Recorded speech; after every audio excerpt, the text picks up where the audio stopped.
Okay friends, हामीसँग आइसकेको छ Samsung Galaxy A03s र यो फोन अफिसियली नेपालमा लन्च भइसकेको छ। वास्तवमा भन्नुपर्दा चाहिँ यो फोन Samsung Galaxy A02s को सक्सेसर पनि रहेको छ र यो फोन चाहिँ दुईवटा स्टोरेज टाइप भेरिएन्टमा लन्च भएको छ, जसमा 3GB RAM 32GB internal storage र अर्को चाहिँ 4GB र्याम र 64GB इन्टरनल स्टोरेज भएको फोन चाहिँ अफिसियली नेपालमा लन्च भएको छ, जसको प्राइसको कुरा गर्नुपर्दा चाहिँ 3GB र्याम 32GB इन्टरनल स्टोरेजलाई 15,499 पर्न जान्छ भने 4GB र्याम र 64GB इन्टरनल स्टोरेजलाई 16,999 पर्न जान्छ। ओके, अनबक्सिङ सुरु गरौँ है त। त्यो भन्दा पहिला यो फोन हजुरहरूलाई चाहिएको छ भने सुर्खेतको बुद्धपथमा रहेको युनिक मोबाइल पसलमा जान सक्नुहुन्छ र यो च्यानलबाट गएपछि विशेष छुटका साथ हजुरले मोबाइल पर्चेस गर्न सक्नुहुन्छ र मैले डिस्क्रिप्सनमा कन्ट्याक्ट नम्बर पनि छोडिदिएको छु, हजुरले त्यहाँदेखि पनि कन्ट्याक्ट गर्न सक्नुहुन्छ। अनबक्सिङ सुरु गरौँ है त। फर्स्टमा चाहिँ यसरी निकाल्नुस्। यसरी निकालिसकेपछि हजुरले व्हाइट कलरको एउटा बक्स देख्न सक्नुहुन्छ। यो बक्सभित्र के छ त्यो पनि देखाउने छु हजुरहरूलाई।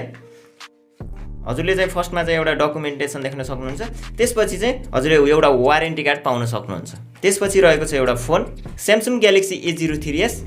त्यसपछि USB to Type C cable देख्न सक्नुहुन्छ भने 7.8 वाटको चार्जर देख्न सक्नुहुन्छ। तर फोनले चाहिँ 15 वाटको चार्जिङ सपोर्ट गर्छ भने यसमा चाहिँ सिम इजेक्टर टुल चाहिँ यहाँ लुकेर बसेको छ, यहाँ देख्न सक्नुहुन्छ। यो कुराहरूलाई सबैलाई साइडमा राखौँ, फोनलाई हेरौँ है त।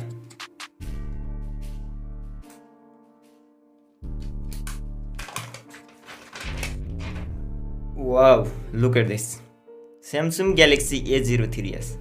यसको डिजाइन चाहिँ मलाई एकदमै मन परेको छ। हजुरले यसमा चाहिँ कभर पाउनुहुन्न, तर यसको चाहिँ म्याट फिनिसमा डिजाइन रहेको छ। हजुरले यसरी कोतार्दा पनि साउन्ड पनि किरकिर किरकिर आइरहन्छ है। र यो फोनलाई चाहिँ स्टार्ट गरौँ है त। ओके, फर्स्ट अफ अल यो फोनको डिस्प्लेको कुरा गर्नुपर्दा 6.5 इन्चको HD+ TFT डिस्प्ले पाउन सक्नुहुन्छ, जुन डिस्प्ले चाहिँ नच डिस्प्ले पनि रहेको छ। हजुरहरूले चिन हेर्नुहुन्छ भने पनि एकदमै पातलो नै देख्न सक्नुहुन्छ। यो प्राइस पोइन्टमा यो डिस्प्ले चाहिँ एकदमै राम्रो रहेको छ। 20:9 एक्सपेक्ट रेसियो पाउन सक्नुहुन्छ भने यो फोनको ब्राइटनेस पनि एकदमै राम्रो रहेको छ। हजुरले सनलाइटमा पनि युज गर्दाखेरि मजाले युज गर्न सक्नुहुन्छ। ब्राइटनेस चाहिँ एकदमै हाई रहेको छ। त्यसैगरी परफर्मेन्सको कुरा गर्नुपर्दा यो फोनमा चाहिँ mediatek Helio P35 प्रोसेसर पाउन सक्नुहुन्छ, जुन प्रोसेसर चाहिँ 12nm फेब्रिकेसनमा रहेको छ। यो प्रोसेसर चाहिँ अलिक पुरानो प्रोसेसर हो। हजुरहरूले गेमिङ चाहिँ हेभी गेमिङ खेल्न सक्नुहुन्न, तर PUBG मिडियम टु स्मुथ सेटिङमा मजाले खेल्न सक्नुहुन्छ। त्यस्तो कुनै ल्यागहरू हिटिङहरू हजुरले यो फोनमा यो चाहिँ एकदमै राम्रो कुरा रहेको छ। सफ्टवेयर र युआई को कुरा गर्नुपर्दा हजुरहरूले यसमा चाहिँ One UI कोर भर्सन 3.1 पाउन सक्नुहुन्छ भने Android 11 बेस रहेको छ। त्यसैगरी यो फोनको क्यामेराको कुरा गर्नुपर्दा ट्रिपल क्यामेरा सेटअप पाउन सक्नुहुन्छ, जसमा चाहिँ 13 मेगापिक्सलको मेन सेन्सर, 2 मेगापिक्सलको म्याक्रो लेन्स र 2 मेगापिक्सलको डेप्थ सेन्सर देख्न सक्नुहुन्छ भने सेल्फीमा चाहिँ 5 मेगापिक्सलको नच डिस्प्लेमा पाउन सक्नुहुन्छ। यो चाहिँ एकदमै राम्रो कुरा रहेको छ, किनभने यसको क्यामेरा क्वालिटी चाहिँ मलाई एकदमै मन परेको छ। हजुरहरूलाई म केही स्याम्पलहरू देखाउँछु, कस्तो लाग्छ भन्नु होला है त।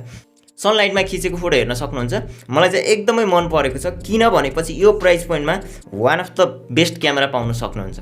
हजुरले यसमा चाहिँ कलर, कन्ट्रास्ट र शार्पनेस, व्हाइट ब्यालेन्स हेर्नुहुन्छ भने एकदमै मन परेको छ। यो फोटो चाहिँ डाइरेक्ट सनलाइटमा खिचेको, तर पनि एकदमै फेसलाई चाहिँ डिटेक्ट गरेको छ। यो फोटो हेर्न सक्नुहुन्छ सेल्फी क्यामेराको, मलाई चाहिँ एकदमै मन परेको छ।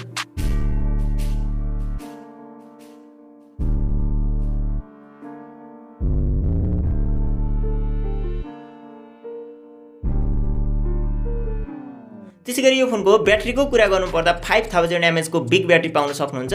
हजुरले डे टु डे युसेजको लागि एक दिन चाहिँ मजाले ब्याट्री ब्याकअप पाउन सक्नुहुन्छ, किनभनेपछि यो फोनमा HD+ डिस्प्ले भएकाले पनि हजुरले ब्याट्री ब्याकअप अझै धेरै पाउनुहुन्छ भने यो फोनमा चाहिँ चार्जिङ चाहिँ 7.8 वाटको मात्रै पाउनुहुन्छ, तर फोनले चाहिँ 15 वाटको चार्जिङ सपोर्ट गर्छ। मैले हजुरहरूलाई के एडभाइस दिन्छु भनेपछि यो मोबाइल किन्ने सोचमा हुनुहुन्छ भने एक्स्ट्रा हजुरले 15 वाटको चार्जर किनेर लगाउन सक्नुहुन्छ। बाँकी सेन्सरको कुरा गर्नुपर्दा हजुरहरूले यो फोनमा चाहिँ साइड माउन्टेड फिङ्गरप्रिन्ट देख्न सक्नुहुन्छ। यो चाहिँ एकदमै फास्ट पनि रहेको छ, यसरी एकैछिनमा यति फास्ट खुल्छ है। यो प्राइस पोइन्टमा हजुरले साइड माउन्टेड फिङ्गरप्रिन्ट एकदमै राम्रो रहेको छ भने फेस अनलक पनि एकदमै फास्ट रहेको छ। त्यसैगरी कलरको कुरा गर्नुपर्दा यो फोन चाहिँ 3वटा कलर भेरिएन्टमा पाउन सक्नुहुन्छ, व्हाइट, ब्लू र ब्ल्याक। यो चाहिँ मसँग ब्लू कलर रहेको छ। हजुरहरूलाई यो कलर मन पर्दैन भने अरू 2वटा कलर रहेका छन्, त्यो पनि किन्न सक्नुहुन्छ। फाइनल्ली यो फोनको बारेमा भन्नुपर्दा मलाई HD+ डिस्प्ले भए पनि एकदमै मन परेको छ, किनभनेपछि यो फोनको ब्राइटनेस र कलरहरू एकदमै राम्रो पाउन सक्नुहुन्छ। क्यामेरा पनि एकदमै राम्रो छ, मलाई चाहिँ एकदमै मन परेको छ। यसको क्यामेराको कन्ट्रास्ट, स्याचुरेसन, व्हाइट एकदमै राम्रो पाउन सक्नुहुन्छ। हजुरलाई स्यामसङको फोन र अन्डर 17,000 मा चाहिएको छ जसमा चाहिँ डिस्प्ले र क्यामेरा एकदमै राम्रो भएको किन्ने सोचमा हुनुहुन्छ भने डेफिनेटली यो फोनतिर जान सक्नुहुन्छ। ओके, आजको भिडियोमा यति नै। अर्को भिडियोसम्मको लागि गुड बाई।